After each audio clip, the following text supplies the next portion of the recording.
Julia Gillard once said, "My guiding principle is that prosperity can be shared. We can create wealth together. The global economy is not a zero-sum game." Keep this in mind as we discuss today the aftermath of the G7 and NATO meeting and what does it mean for the future of geopolitics. My name is Dr. David Oualaalou. And my name is Dr. Ross Stewart. And you are watching Geopolitics in Conflict.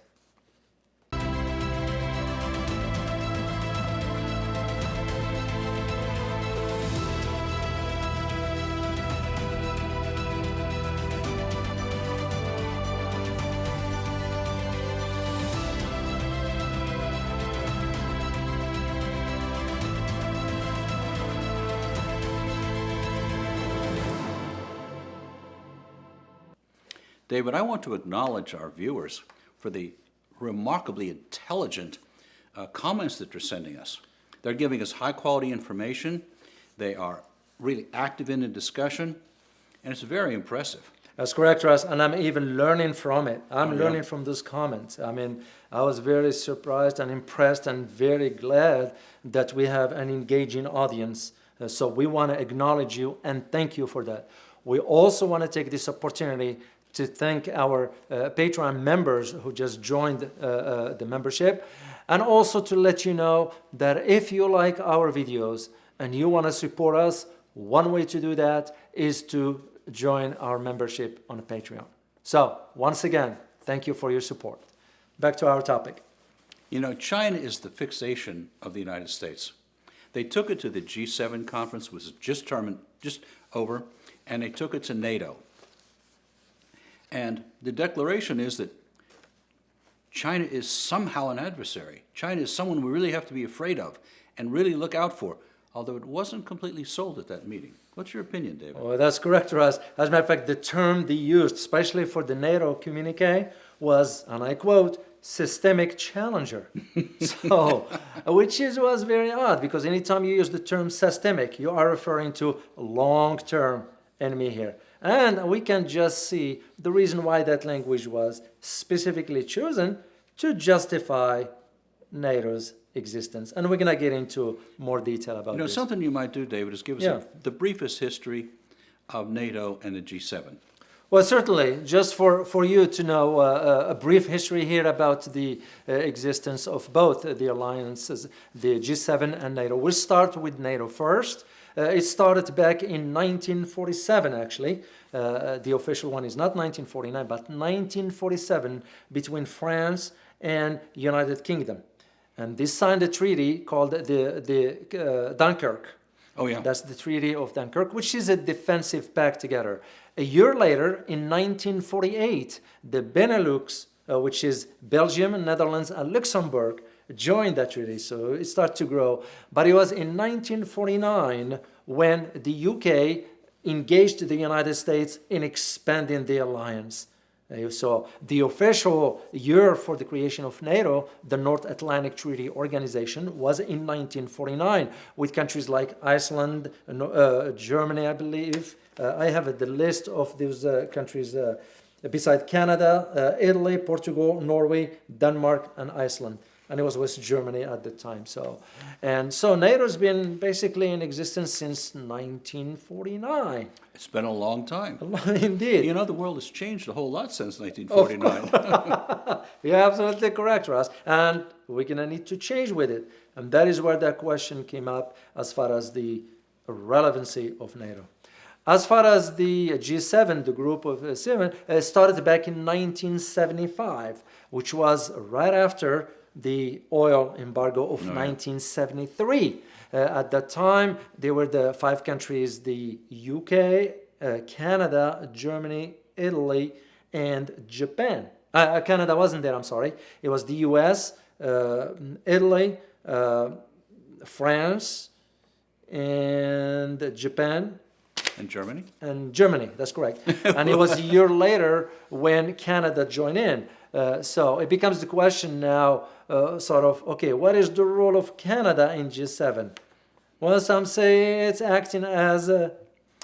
Well, they're a cheerleader for the United States. There we go, which is the truth. So then the other one has to do with Italy. So, and some observers are saying, how come Italy is there when the economies of other emerging economies like India, like Indonesia, Like Brazil, lots of places South have Korea, a more robust economy So than that Italy becomes does. the question I don't have an answer to that, but it is what it is. So it was till 2014 when the G7 turned into G8, but in 2014, after the annexation of Crimea, Russians decided we don't want to be part of this club altogether. So that's the brief history of both the G7 and the NATO.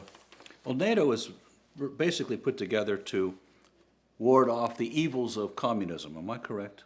You're absolutely correct, because that was the whole idea of the Soviet Union back then. Well, Soviet Union ceased to exist in 1991.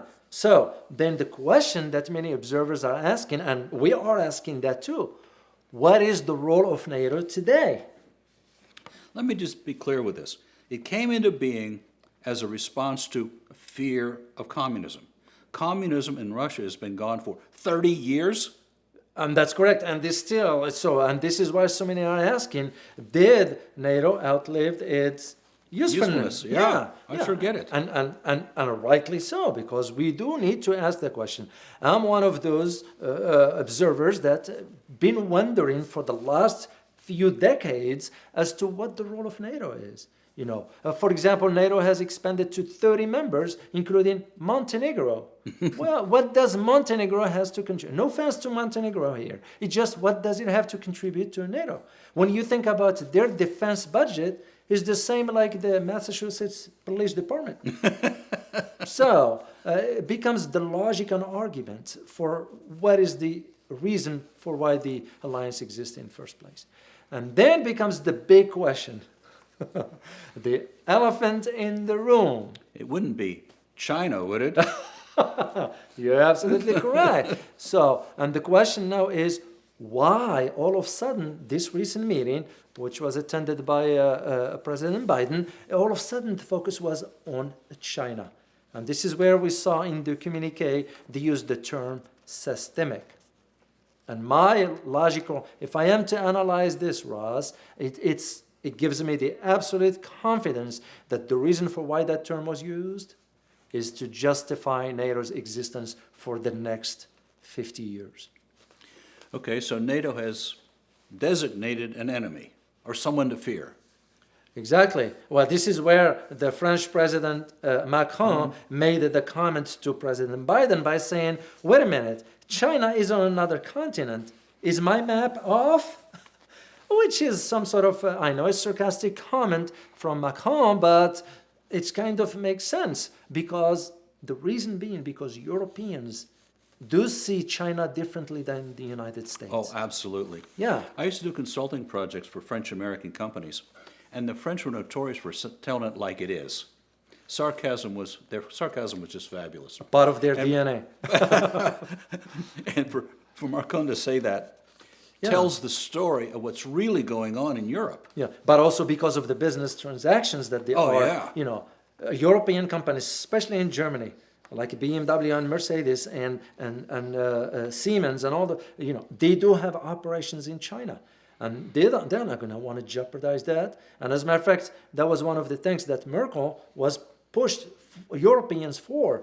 And now they're realizing that the US is pushing back by wanting the Europeans to go that direction by embarking on a hawkish policy towards China. And how successful was the United States in doing that? It was not much, because there were really some heated debates inside both the G7 and the NATO conference. Despite what you hear, as a matter of fact, I was informed, just for you to know, that in G7, the internet was cut off. Oh, what a coincidence. Was it during that real hot debate? It was indeed, in that short period of time. So makes you just, but also it is an indication of the tensions that exist between Europe and the United States. What we see is, we did a program on the treaty between, I guess it was Germany, and investment into China. Between the European Union, that's correct. The European Union. And that's correct. And so we know that a lot of Europeans are heavily invested in China. Well, yeah, because I mean, you think about most of the major corporations in Europe. I mean, this is why we said last time the foreign investments for direct investments in China went up, surpassed that of the United States.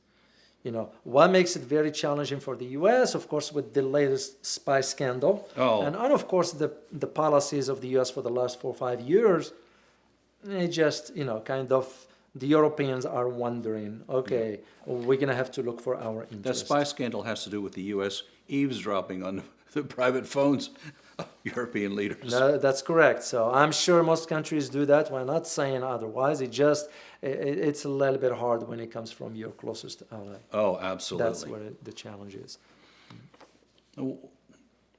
Is there any real usefulness for the G7 to be in existence? Any real usefulness for NATO right now? The direct answer, Ross, is no. And this is my opinion. I don't speak on behalf of anybody.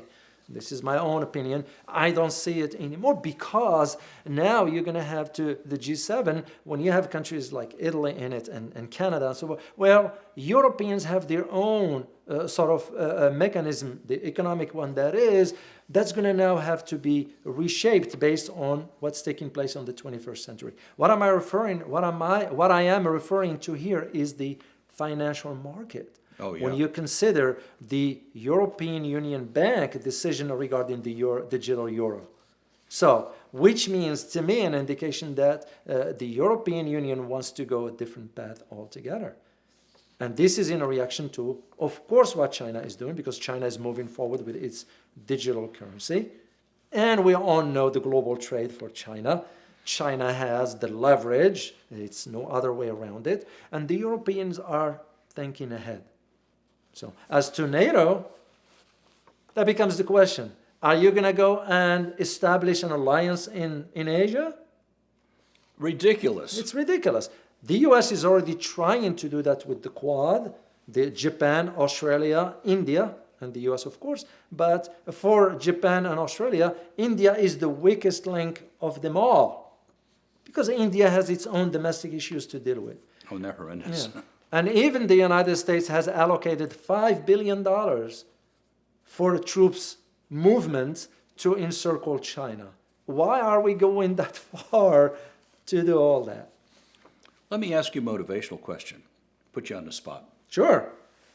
Why on earth is the United States maintaining this kind of a stance concerning Russia first, and second, China? Well, the simple answer to that, Ross, is the standard doctrine that existed in the United States since 1953. And what I'm referring to here is the doctrine that establishes that the United States does not need to win a war. The United States needs to just be in engaged. conflict after conflict after conflict, which of course justify the military spending. It justifies the advocacy for the merchants of death, if you will, when it comes down to weapon. It justifies, so many other. This is why you see what you see with now China and Russia being the new enemies. So many of the comments that we get from international people is a very negative view of the United States. Well, it's because, this saying we're talking, so, we are Americans, it's kind of, that's our country. And the reason why we're talking this way is because we want to raise awareness, Right. Just because we're saying this doesn't make sense, we don't like America, whatever. That's just not true. It's not true. That's our home. Just because we're speaking the truth, it doesn't make us the enemies. So, and personally, I don't care what others think. If I am to speak the truth, I will speak the truth. So, and the rationale to that is I am seeing my country go in the wrong direction. And the argument is, here is what's causing that. An ill-conceived policy, the fragmented foreign policy, incohesiveness, and no strategy whatsoever. And a policy that was even questionable decades ago. And here it is still alive and well and dictating what's going on with the federal government. Well, exactly. When you see it, for example, when you see it with the example of NATO, so what are we still spending so much money on NATO at the expense of our own domestic issues here at home? We have so much to deal with here at home. What are we taking taxpayers' money to be spent on foreign lands that... Well, let me say with a sense of humor. Sure. I think there are 430 million Europeans, and those poor people can't defend themselves. They need the United States. I know, even for me, it took me by surprise. Yeah, because that is on a serious note, Ross. That is the arguments that some observers are saying. Isn't Europe ready to defend itself? Until when the United States is going to be defending Europe? Right. Forever? Well, that can be. That's what it's looking like. And this is where that communique that came out of NATO, in my opinion, suggested that direction. This is where NATO wants to go. If I am to use NATO to use the term systemic, then I'm referring to the long term here. So, You know, there is a conclusion here, and that is American funds are going overseas, NATO, G7, and much more, when those funds could be used here. We have so many issues that need the attention and the money. Let us know your thoughts in the comments. Also, be sure to check out our other videos. Don't forget to like, share, and subscribe. Thanks for watching. and as always, stay informed. Till next time. Bye-bye.